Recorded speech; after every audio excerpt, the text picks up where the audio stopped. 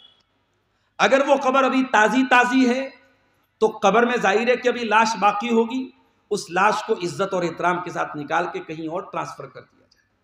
اور دوسرا راستہ یہ، اگر قبر بہت پرانی ہے، اور جب پرانی قبر ہو جاتی ہے تو ظاہر ہے کہ انسان کا شریر مٹی میں گل جاتا ہے، شاید کچھ ہڈیاں بچیں ورنہ وہ بھی نہیں بچتی، بہت زمانہ گزر جائے، تو علماء نے کہا کہ ایسی صورت میں ہم کیا کریں گے کہ قبر کی ظاہری شکل کو ہم ختم کر کے زمین کے برابر اس کو فلیٹ کر دیں، جیسا کہ اللہ کے نبی نے جب مسجد نبوی کی جب زمین خریدی تھی تو وہاں مشرکین کی کچھ قبریں تھیں، تو اللہ کے نبی نے ان کی ہڈیاں وغیرہ نکال کے اس کو پلین کر دیا، فلیٹ کر دیا۔ اب لیکن یہاں مسئلہ یہ ہے کہ ظاہر ہے کہ وہ مسلمان کی قبر ہے، اور جن لوگوں نے مسجد دان کی ہے انہی کی کہ آباء و اجداد میں سے کسی کی قبر ہے، تو اس قبر کے بارے میں مجھے جو بات زیادہ مضبوط سمجھ میں آ رہی ہے، صحیح سمجھ میں آ رہی ہے، باقی میں نے یہاں کے ذمہ داروں سے کہا کہ آپ یہاں کے جو علاقائی علماء ہیں، چونکہ یہ ایک سیریس مسئلہ ہے اور مسجد بن جائے گی تو پھر کنٹرول کرنا مشکل ہو جائے گا، اور میں بنگال کی کئی مسجدوں کو جانتا ہوں، یو پی کی کئی مسجدوں کو جانتا ہوں جہاں یہی غلطی کی گئی، اور قبر تھی مسجد میں اور اس کو چھوڑ دیا گیا، اور وہاں قبر پہ جو ہے ویسی مسجد بنا لی گئی، اور بہت سارے گاؤں میں وہاں کچھ لوگ نماز پڑھتے ہیں، کچھ لوگ نہیں پڑھتے ہیں، آپس میں اختلاف ہوتا ہے۔ وہ سچویشن آپ کے یہاں نہ پیدا ہونے پائے، اس لیے مجھ کو جو مناسب لگتا ہے کہ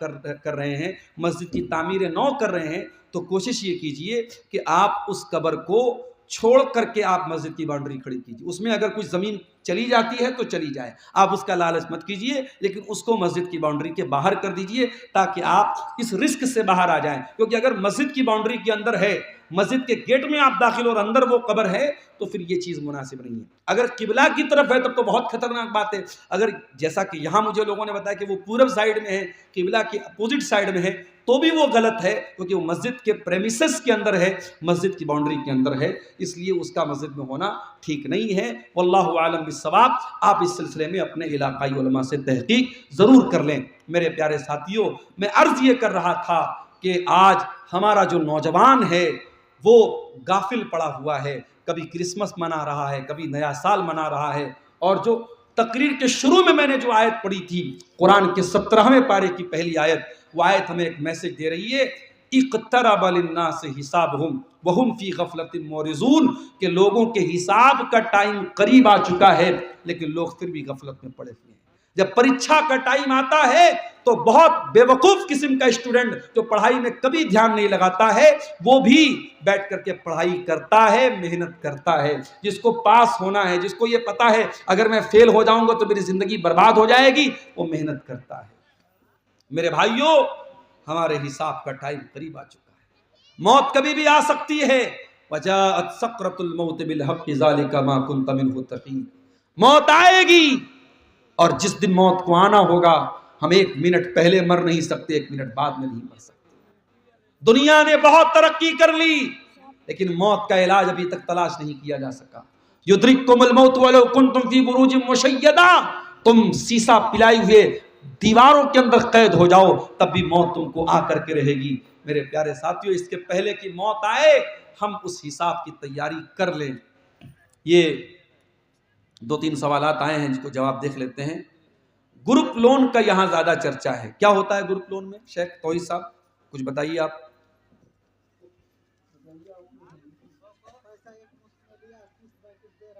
ایک بات, موٹی بات آپ سمجھ لیجیے, شریعت میں پیسے کے بدلے اگر ہم پیسہ لے رہے ہیں تو اس میں کمی اور بیشی کر کے نہیں لے سکتے. اگر میں نے آپ کو 1 لاکھ روپیہ دیا اور یہ طے کر کے دیا کہ آپ مجھے واپس 1,20,000 لوٹائیں گے, تو وہ 20,000 شریعت کی نظر میں سود ہے, بیاج ہے, حرام ہے, ربا ہے. شریعت یہ کہتی ہے کہ آپ کسی کو بھی اگر پیسہ ادھار دیتے ہیں, قرض دیتے ہیں, لون دیتے ہیں, تو لون پر آپ کسی بھی پرکار کا بینیفٹ نہیں لے سکتے. اسی لیے اگر آپ کوئی سامان گروی رکھتے ہیں کسی کے پاس, تو گروی سامان رکھ کر کے جو آپ کو لون دے رہا ہے, اس گروی سامان سے اگر وہ بینیفٹ اٹھا رہا ہے تو وہ بھی سود میں آتا ہے, وہ بھی حرام ہے. اس لیے بہت ساری جگہوں پہ کیا ہوتا ہے کہ مکان لوگ کسی کو کرائے پہ دیتے ہیں تو اس کی شکل کیا ہے کہ 10 لاکھ روپیہ وہ ایڈوانس لے لیتے ہیں پورا, اور اس کو مکان رہنے کے لیے دے دیتے ہیں. اب وہ 2 سال 4 سال 5 سال لیتا ہے, اور پھر جب جانے لگتا ہے وہ 10 لاکھ اٹھا کے واپس دیتے ہیں. علماء نے اس کو بھی حرام کہا ہے, یہ بھی سود کی ایک شکل ہے. کیوں؟ کیونکہ آپ نے 10 لاکھ کے بدلے 10 ہی لاکھ دیا ہے, مگر بینیفٹ کیا آپ نے اٹھایا؟ مکان میں رہنے کا بینیفٹ آپ نے اٹھایا. تو قرض پہ کسی بھی پرکار کا بینیفٹ اٹھانا یہ اسلام میں جائز نہیں ہے. امام ابو حنیفہ رحمۃ اللہ علیہ نے ایک آدمی کو قرضہ دیا اور وہ قرضہ نہیں لوٹا رہا تھا. امام صاحب ایک دن اس سے ملنے کے لیے گئے, گرمی کا موسم تھا, اور اس آدمی کے گھر کے دروازے کے اندر پیڑ وغیرہ لگے ہوئے تھے اور ٹھنڈا پانی بھی وہاں پر تھا. امام صاحب نے دروازہ کھٹکھٹایا, تھوڑی دیر کے بعد آدمی آیا. اس نے کہا, ارے امام صاحب آپ میرے دروازے پر آپ آئے ہیں اور باہر کھڑے دھوپ میں, ارے اندر آئیے, پیڑ کی چھاؤں میں بیٹھیے اور ٹھنڈا پانی پیجیے, پیسے کا لین دین ہوتا رہے گا. امام صاحب نے کہا, معاف کرنا, تم سے میرا جو سمبند اور تعلق تھا وہ اپنی جگہ ہے, اس وقت میں تم سے قرضہ لینے آیا ہوں, اور شریعت یہ کہتی ہے کہ قرضے پر کسی پرکار کا منافع نہیں لے سکتے. میں تم سے قرضہ لینے آیا ہوں. اگر میں تمہارے گھر کے پیڑ کی چھاؤں میں بیٹھتا ہوں اور تمہارے گھر کا ٹھنڈا پانی پیتا ہوں تو یہ بھی مجھے ڈر ہے کہیں سود میں شامل نہ ہو جائے. میرے پیارے ساتھیوں, یہ اسلام کا قانون ہے. اور آج بڑے دھڑلے سے, اور مجھے افسوس ہوتا ہے, بہار اور جھارکھنڈ میں بہت چھوٹی چھوٹی رقم, جبکہ لوگ چاہیں تو آپس میں کوئی ایسی کمیٹی بنا سکتے ہیں جو بغیر انٹرسٹ کے لوگوں کو قرضہ دے. کوئی گارنٹی لے لے، کوئی چیز لے لے کہ بغیر انٹرسٹ کے قرضہ دے. آج 10-10 ہزار کا اماؤنٹ مسلمان اپنے مسلمان بھائی کو سود پر دے رہا ہے، مسلمان سے سود کما رہا ہے. میرے پیارے ساتھیو یہ بات یاد رکھو، یمحق اللہ الربا ویربی الصدقات، اللہ تعالیٰ سود کو مٹاتا ہے اور صدقہ کو بڑھاتا ہے. اگر آپ سود کا پیسہ کمائیں گے وہ پیسہ کہیں نہ کہیں آپ کے گھر کی برکت کو ختم کر دے گا.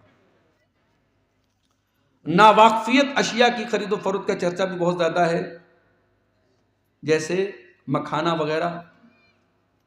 اچھا وہ کیا مطلب بتا رہے ہیں، ناواقفیت کا کیا مطلب ہے؟ ہاں یہ بیع غرر اس کو بولتے شریعت. شریعت کیا کہتی ہے کہ آپ لین دین کسی چیز کا کر رہے ہیں تو کیا خرید رہے ہیں کیا بیچ رہے ہیں یہ کلیئر ہونا چاہیے. اسی لیے پیڑ کی پیداوار ہونے کے پہلے پیڑ کا سودا کر لینا صحیح نہیں ہے. جی اور مچھلی بھی پانی بھی ہاں کتنی مچھلی آئے گی نہیں معلوم، یہ بیع غرر اس کو بولتے، دھوکہ ہے. یہ شریعت ہماری اللہ کی بنائی ہوئی شریعت ہے، اس میں ٹرانسپیرنسی ہے. ہم آپ سے کوئی سودا کر رہے ہیں، شریعت یہ کہتی ہے قیمت بھی کلیئر ہونی چاہیے اور جو سامان ہم خرید رہے ہیں یا بیچ رہے ہیں وہ بھی کلیئر ہونا چاہیے. اگر کہیں سے بھی اس میں کوئی چیز کلیئر نہیں ہے تو پھر وہ سودا شریعت کی نظر میں صحیح نہیں ہے. عقیقہ کا گوشت ماں باپ کھا سکتے ہیں یا نہیں کھا سکتے؟ بالکل کھا سکتے ہیں. عقیقہ کے گوشت میں کوئی حرج کی بات نہیں ہے، ماں باپ کھا سکتے ہیں، پورے پریوار کو کھلا سکتے ہیں، غریبوں کو بانٹ سکتے ہیں. اس میں کوئی پابندی آپ کے اوپر نہیں کی گئی کہ آپ کو یہی کرنا ہے، آپ اپنی مرضی کے مالک ہیں. اصل چیز کیا ہے، اللہ کے نام پہ ایک جانور ذبح ہونا چاہیے جو شریعت کی کنڈیشن کے مطابق ہو اور وہ عقیقہ کی نیت سے ذبح ہونا چاہیے. بس اس میں کوئی ایسا مسئلہ نہیں کہ ماں باپ نہیں کھا سکتے، بالکل کھا سکتے ہیں. واللہ اعلم بالصواب. میت کا اعلان مسجد کے مائک سے کرنا کیسا ہے؟ آج کے خطبے میں کسی عالم نے کہا کہ بدعت اور اس مسئلے کو لے کر گاؤں میں بہت ہلچل ہے. دیکھیے حدیث میں میت کا اعلان دور جاہلیت کے طریقے سے جو ہوتا تھا اس کو اللہ کے نبی نے منع کیا ہے. اطلاع دینے کے لیے اگر اعلان کیا جائے تو وہ منع نہیں ہے. بھئی آج گاؤں میں تمام لوگوں کو معلوم ہو جاتا ہے مسجد کے مائک سے اعلان ہوتا ہے، اس میں کیا حرج کی بات ہے؟ اس میں تو نہیں. وہ دور جاہلیت میں نوحہ کے طریقے پر میت کا نام لے کر اس کی خوبی بیان کر کے جو ہے اعلان ہوتا تھا، اس کو اللہ کے نبی نے منع کیا ہے. لیکن آج ہمارے ہاں جو میت کا اعلان ہوتا ہے وہ صرف اطلاع دینے کے لیے، انفارمیشن سوچنا دینے کے لیے ہوتا ہے، اس میں انشاءاللہ کوئی حرج کی بات نہیں ہے. لیکن ہاں ایک بات کہوں گا کہ اگر میت کا اعلان بغیر مائک کے ہو سکتا ہے، یا گاؤں کی ایک مسجد سے ہو گیا سارے گاؤں کو پتہ لگ گیا. ہمارے بنارس کی میں بات بتاؤں، ایک محلے میں 10 مسجد ہے اور 10 قریب میں ہیں، 10 سے اعلان ہو رہا ہے حاجی صاحب کا انتقال ہو گیا، حاجی صاحب کا انتقال. سنتے کان پک جاتا ہے. 15 منٹ کے اندر 10 مسجدوں میں اعلان ہوتا ہے. تو یہ چیز تھوڑی غلط ہے کہ یہ بہت زیادہ ہو رہا ہے. لیکن اطلاع دینے کے لیے اگر مسجد میں اعلان ہوتا ہے تو اس کو اتنا بڑا ایشو بنانا ٹھیک نہیں ہے. واللہ اعلم بالصواب. جزاکم اللہ خیر. اگر کوئی لڑکا اس کی شادی میں دہیج میں پیسہ لیا اور پھر بعد میں اس کو ہدایت ہوا اور وہ کہا کہ پیسہ واپس کرنا چاہوں تو کر سکتا ہے یا نہیں، اور واپس کرنا کیسا ہے؟ بڑے کلیجے والا لڑکا ہے بھائی. ملتا مال آج کل کوئی چھوڑتا نہیں ہے. اس بیچارے کو ملا ہے، اس نے لے لیا ہے، اب واپس کرنا چاہتا ہے. تو اچھا نہیں، اس میں تو یہی لیا کہ لے چکا ہے. لینا غلط تھا، اس نے لے لیا، اب توبہ کا خیال آیا تو سسر جی سے بات کر لے کہ بھائی بائک آپ واپس لے لیجئے، 4 ویلر واپس لے لیجئے. تو اگر واپس دینا چاہ رہا ہے اور سسر اگر واپس لے رہا ہے تو کوئی حرج کی بات نہیں، کر سکتے. توبہ میں بھئی اگر ہم نے کسی کا پیسہ ناجائز طریقے سے لے لیا تو توبہ کی ایک کنڈیشن یہ بھی ہے کہ پیسہ واپس کرنا پڑے گا. تو یہاں وہ والی ناجائز شکل تو نہیں ہے. بھئی ایسا نہیں کہ سسر کے اوپر زبردستی کر کے آدمی لے رہا ہے، وہ ایک رواج ہے، غلط رواج ہے، پڑ گیا ہے.